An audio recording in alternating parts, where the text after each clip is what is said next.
السلام علیکم قدرمنو ملګرو، تاسو سره یو زړه لړزونکی خبر شریکوم چې په پاکستان کې یو ورور خپلې میرنۍ خور سره واده کړی دی. د مکمل تفصیل لپاره دا ویډیو خامخا تر اخره وګورئ چې د دغه جنۍ او هلک پلار اوس څه وایي. قدرمنو که موږ وګورو نو د قیامت لوی نښې شروع شوي دي، ځکه چې داسې خبرونه هره ورځ زموږ د نظر نه تیریږي چې انساني ذهن ته د منلو وړ نه وي.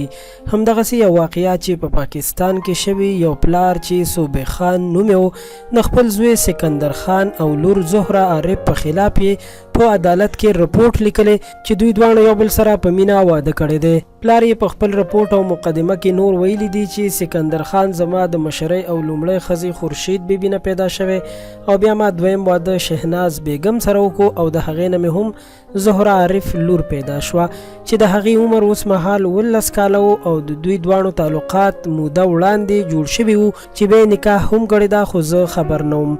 په لومړی فبروري 2020 کال کې د دوی نکاح شوې وه او بیا د اقبال کلونی نکاح خوان چې قاری فاروق نوم یې و هغه نکاح تړلې ده او ورسره د نورو 10 کسانو په خلاف هم مقدمه درج کړې شوې ده چې دغه کسانو په دې نکاح تړلو کې لاس لرلو.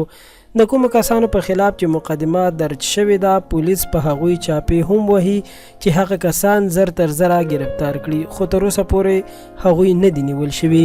قدرمنو، دا واقعه د پاکستان په سرګوده کې شوې ده چې ډیر خلک یې خفه کړي او ویرولي دي. رښتیا هم چې د قیامت علامې شروع دي. دوستانو، دا دردونکې خبر تر همدې ځایه د خان کلیک چینل دا ویډیو در سره خامخا لایک کړئ، زموږ چینل خان کلیک در سره هم سبسکرایب کړئ چې زموږ د هرې راتلونکې ویډیو خبر تاسو ته درکړل شي. تر بیا مو په لوی الله سپارم، د الله په امان.